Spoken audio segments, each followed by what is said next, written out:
안녕하세요 여러분. 4월 8일 화요일 매일 성경 묵상 나눔 시간을 시작하도록 하겠습니다. 오늘 함께할 하나님의 말씀은 누가복음 20장 19절에서 40절까지 말씀, 누가복음 20장 19절에서 40절까지 말씀입니다. 가능하신 분들은 저와 함께 본문을 읽도록 하겠습니다. 율법학자들과 대제사장들은 예수가 자기네들을 겨냥하여 이 비유를 말씀하신 줄 알았다. 그래서 그들은 바로 그때에 예수께 손을 대어 잡으려고 하였으나 백성을 두려워하였다. 그리하여 그들은 기회를 엿보다가 정탐꾼들을 보내서 이들이 거짓으로 의로운 사람들인 채 행세하면서 예수께로 접근하게 하여 그의 말씀을 책잡게 하였다. 그렇게 해서 그들은 예수를 총독의 지휘권과 사법권에 넘겨주려고 하였다. 그들은 예수께 이렇게 물었다. 선생님, 우리는 선생님이 바르게 말씀하시고 가르치시고 또 사람을 겉모양으로 가리지 않으시고 하나님의 길을 참되게 가르치고 계시는 줄 압니다. 우리가 황제에게 세금을 바치는 것이 옳습니까? 옳지 않습니까? 예수께서는 그들의 속셈을 알아채시고서 그들에게 말씀하셨다. 데나리온 한 잎을 나에게 보여다오. 이 돈에 누구의 얼굴상과 글자가 새겨져 있느냐? 그들이 대답하였다. 황제의 것입니다. 예수께서 그들에게 말씀하셨다. 그러면 황제의 것은 황제에게 돌려주고 하나님의 것은 하나님께 돌려드려라. 그들은 백성 앞에서 예수의 말씀을 책잡지 못하고 그의 답변에 놀라서 입을 다물었다. 부활이 없다고 주장하는 사두개파 사람 가운데 몇 사람이 다가와서 예수께 물었다. 선생님, 모세가 우리에게 써주기를 어떤 사람의 형이 자식이 없어 아내를 남겨두고 죽으면 그 동생이 그 형수를 맞아들여서 뒤를 이을 아들을 자기 형에게 세워줘야 한다 하였습니다. 그런데 7 형제가 있었습니다. 마지가 아내를 얻어서 살다가 자식이 없이 죽었습니다. 그래서 둘째가 그 여자를 맞아들였고 그 다음에 셋째가 그 여자를 맞아들였습니다. 7 형제가 다 그렇게 하였는데 모두 자식을 남기지 못하고 죽었습니다. 나중에 그 여자도 죽었습니다. 그러니 부활 때에 그 여자는 그들 가운데서 누구의 아내가 되겠습니까? 7이 다 그 여자를 아내로 맞아들였으니 말입니다. 예수께서 그들에게 말씀하셨다. 이 세상 사람들은 장가도 가고 시집도 가지만 저 세상과 죽은 사람들 가운데서 살아나는 부활에 참여할 자격을 얻은 사람은 장가도 가지 않고 시집도 가지 않는다. 그들은 천사와 같아서 더 이상 죽지 않는다. 그들은 부활의 자녀들이므로 하나님의 자녀들이다. 죽은 사람들이 살아난다는 사실은 모세도 가시나무 떨기 이야기가 나오는 대목에서 보여주었는데 거기서 그는 주님을 아브라함의 하나님, 이삭의 하나님, 야곱의 하나님이라고 부르고 있다. 하나님은 죽은 사람들의 하나님이 아니라 살아있는 사람들의 하나님이시다. 모든 사람은 하나님과의 관계 속에서 살고 있다. 이 말씀을 듣고서 율법학자 가운데 몇 사람이 말하였다. 선생님, 옳은 말씀입니다. 그들은 감히 예수께 더 이상 질문을 하지 못하였다. 앞서서 성전에서 장사하는 자들을 내쫓으시고 그곳에서 가르침을 주던 예수님은 대제사장들과 율법학자들과 건의 논쟁에 휩싸이셨습니다.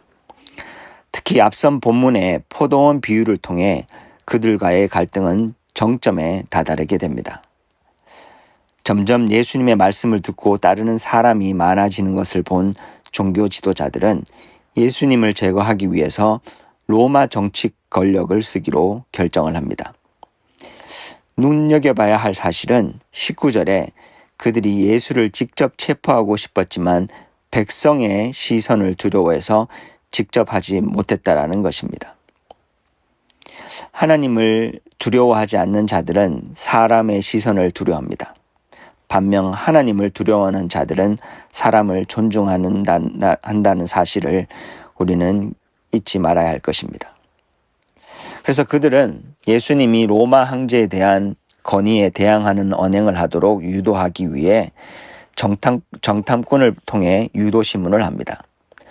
그것은 바로 황제에게 세금을 바치는 것이 옳은 것이냐 하는 것이었습니다. 당시 로마 황제에게 세금을 내는 것은 유대인들에게 굉장히 민감한 부분이었습니다. 황제에게 세금을 내는 것은 단순히 지배국 황제의 권위를 인정하는 것만 포함하는 것이 아니라 신의 아들이라고 불렀던 황제, 즉 다른 신을 섬기고 있는 것으로 간주되었기 때문이었습니다. 예수님이 세금을 내라고 하면 그동안 쌓아왔던 백성의 민심을 잃는 것이었고, 내지 말라고 하면 황제에 대한 반역으로 로마의 총독에게 체포당할 수 있는 빌미를 제공하는 것이었습니다. 그런 속셈을 눈치챈 예수님은 그들에게 데나리온 하나를 보여달라는 요구를 시작으로 그들에게 도전을 하십니다. 당시 데나리온 동전에는 로마 황제의 형상과 신 아우구스투스 아들 티베리우스 가이사라는 글귀가 새겨져 있었습니다. 사실 이 동전을 지니고 있는 그 자체가 어떻게 보면 유대인들에게는 반율법적인 행동이었습니다. 여호와 이외에 다른 신을 섬기지 말라는 것과 신을 섬기기 위해 그 어떤 모양으로도 본떠서 우상으로 만들지 말라는 10계명의 1, 2계명을 어기는 것이었기 때문입니다. 그래서 실제로 유대인들은 성전세를 낼 때 유대인의 화폐 단위인 세겔로 바쳐야 했기에 이 로마 화폐를 교환하는 환전상들을 성전 안에 허용해 주는 조건으로 종교인들은 많은 수수료를 통해서 부조리하게 데나리온을 자기 주머니에 채웠다라는 것입니다. 바로 그 주머니에서 나온 데나리온이야말로 그들의 이중성 그리고 위선을 적나라하게 보여주는 사건이 되는 것입니다. 이어서 나온 예수님의 대답은 그들을 더욱 당황하게 만들었습니다. 바로 그 유명한 가이사의 것은 가이사에게, 하나님의 것은 하나님께 돌려드리라라는 것이었습니다. 이 말씀은 우리가 흔히 세상 정부의 세금 정책을 지켜야 할 의무가 있다는 논리를 펼칠 때 자주 쓰는 구절이기도 합니다. 그러나 이것은 이 말씀의 byproduct, 즉 부산물일 뿐이지 그것이 예수님 말씀의 핵심 요지는 아니었습니다. 예수님의 핵심은 그들의 이중성을 고발함과 동시에 하나님의 것을 하나님께 돌려야 한다는, 즉 그들의 삶에 대한 하나님의 소유권과 통치권을 인정해야 한다는 것을 의미합니다. 가이사의 형상이 있는 것이 가이사의 것이라면 하나님의 형상이 있는 것은 하나님의 것이다라는 의미입니다. 그럼 하나님의 형상은 무엇입니까? 하나님의 형상으로 지어진 모든 인간이 바로 하나님의 형상이라는 것입니다. 실제로 가이사의 것이 존재하는 것이 아니고 모든 것이 하나님의 것입니다. 자신들의 기득권을 유지하기 위해 종교와 율법의 이름으로 사람들을 억압하는 동시에 더불어 로마 제국의 경제적 이득도 누리면서 정작 자신을 하나님께 온전히 드리는 일에는 무관심한 위선적이며 그리고 자기중심적인 종교 지도자들의 삶에 대해서 예수님은 경고와 도전을 하고 계신 것입니다. 계속해서 예수님을 시험하고 난처하게 하기를 원하는 또 다른 무리들이 등장을 합니다. 이번에는 당시의 바리새파와 더불어 유대인들의 주요한 또 다른 무리 중 하나였던 사두개파 사람들이었습니다. 이들은 솔로몬 시대의 대제사장 사독의 이름을 따서 내려온 자들로 주로 대제사장들과 경제적으로 부유한 사회의 지도자들이 여기에 속해 있었습니다. 그들의 현실의 삶이 풍요하고 좋기에 이 땅에서 누리는 혜택과 기득권을 지키기 위해 구약의 모세 오경만을 인정하고 토라의 문자적 의미만을 강조하며 바리새파와는 다르게 신학적으로 부활이 없다라고 믿었던 사람들이었습니다.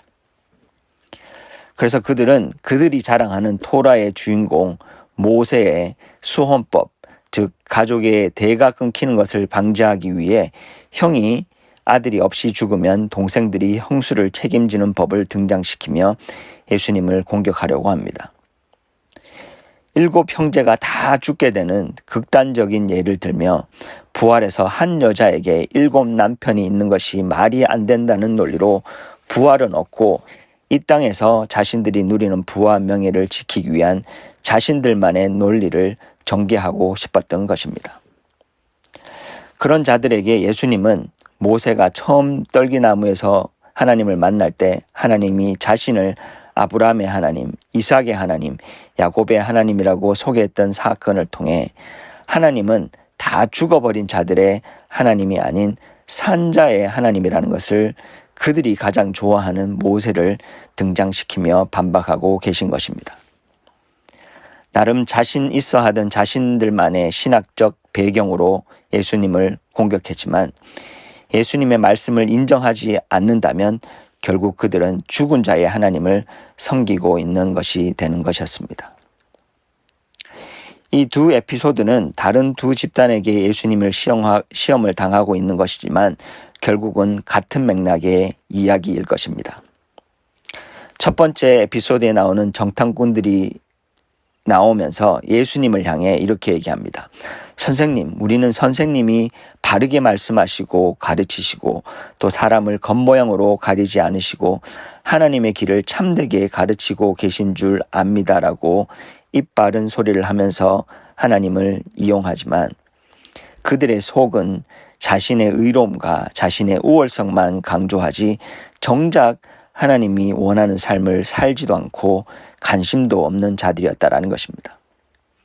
그리고 두 번째 사두개파 사람들도 신학적으로 자기 나름대로 자신이 있어 있지만 그 하나님의 말씀도 자신의 이해와 욕심을 채우기 위한 도구로 사용하는 자들이었다라는 사실입니다. 오늘 우리의 모습에도 이들의 모습과 다른 게 없는지 살펴보아야 한다는 생각을 하게 됩니다.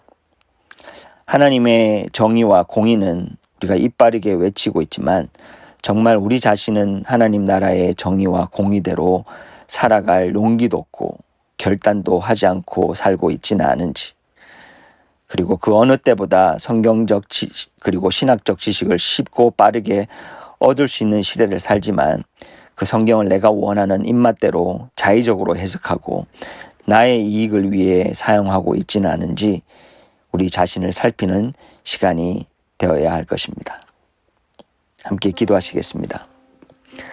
하나님 아버지, 오늘도 이 말씀을 통해서 우리의 삶이 하나님의 것임을 깨닫게 하시니 감사합니다. 우리가 말씀을 통해서 바리새인과 사두개인들의 이중성과 위선을 쉽게 비판하지만 정작 우리 안에 있는 그들의 모습을 발견하지 못하고 살아가고 있지는 않은지 우리 스스로에게 이 말씀들을 잘 비춰서 살아가는 인생이 되게 하여 주십시오. 그래서 하나님을 경외함으로 사람을 존중할 줄 알고 우리가 하나님의 형상임을 깨닫고 온전히 하나님께 우리의 인생을 드리는 그런 삶이 되게 하여 주십시오. 나에게 적용하지 못하는 것들을 남에게만 가혹하게 적용하는 위선의 위험에서 우리를 늘 지켜주시고 말씀을 나의 유익을 위해 자의적으로 해석하지 않고 남을 위해 그리고 참 하나님의 나라의 의미를 지키는데 잘 적용할 수 있는 지혜도 함께 허락하여 주십시오. 오늘도 그렇게 우리를 도와주시고 동행하여 주실 주님을 찬양하며 예수님 이름으로 기도합니다. 계속해서 공동체 가운데 중보가 필요하신 분들을 위한 기도와 그리고 어지러운 이 세상을 위한 기도, 그리고 여러분 자신들을 위한 기도를 계속해서 이어가시도록 하겠습니다.